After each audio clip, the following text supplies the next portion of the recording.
2026లో బరిలో నిలిచిన తెలుగు ప్రధాన మెయిన్ తెలుగు సినిమాలు ఆడియన్స్ ఏమనుకున్నారో తెలుసా? The rajas of horror fantasy comedy వారసత్వంగా వచ్చిన ఒక పాత భవంతుల్లో నిగూఢ రహస్యాలను ఛేదించే క్రమంలో హీరో ప్రభాస్ ఎదుర్కొనే వింత అనుమానాలు, అక్కడి ఆత్మలతో సాగే హాస్యం, కామెడీ పండించారు.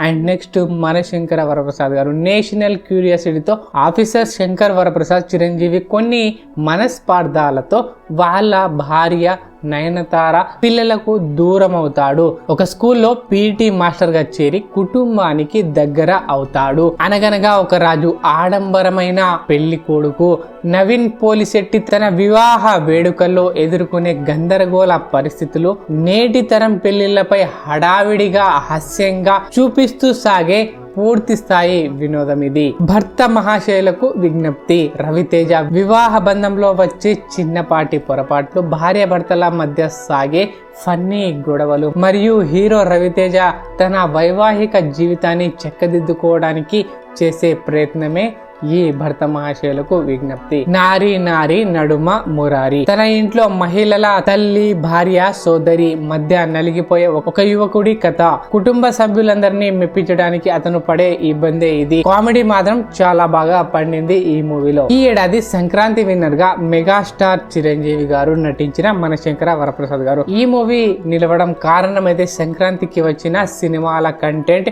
బాగుంటే కలెక్షన్ బాగొస్తాయి అని నిరూపించింది. కానీ అదే కలెక్షన్ కళ్ళు చెదిరేలా, దిమ్మ తిరిగేలా, మైండ్ బ్లాక్ అయ్యేలా ఉంటే ఆ బొమ్మని ఏమంటారు? ప్రస్తుతం అయితే ఆ బొమ్మ పేరు మన శంకర వరప్రసాద్. ఒక్కో రోజు ఒక్కో షోకి కూడా లెక్క పెరుగుతుందే తప్ప తగ్గడం లేదు. ఇది మెగా మేనేజం, బాక్స్ ఆఫీస్ బాసిజం. మొత్తంగా చూస్తే ఈ సంక్రాంతికి చూడడానికి రోజుకో సినిమా అన్ని బాగున్నాయి. అందులో మన శంకర వరప్రసాద్ గారు కాస్త పై చేయి సాధించింది. ప్రతి సంక్రాంతి ఇలానే ఉండాలి, సినిమాలు రావాలి, మంచి కథలతో పాటు సున్నితమైన కుటుంబ ఫ్యామిలీ చిత్రాలు రావాలి. ఈ ప్రతి సంక్రాంతి ఇలానే ఎంటర్టైన్ చేయాలని కోరుకుంటూ ప్రతి ఒక్క మూవీ హిట్ కావాలని కోరుకుంటున్నాను. మరి ఈ మూవీస్ లో మీకు నచ్చిన మూవీ ఏది? కామెంట్లో చెప్పండి.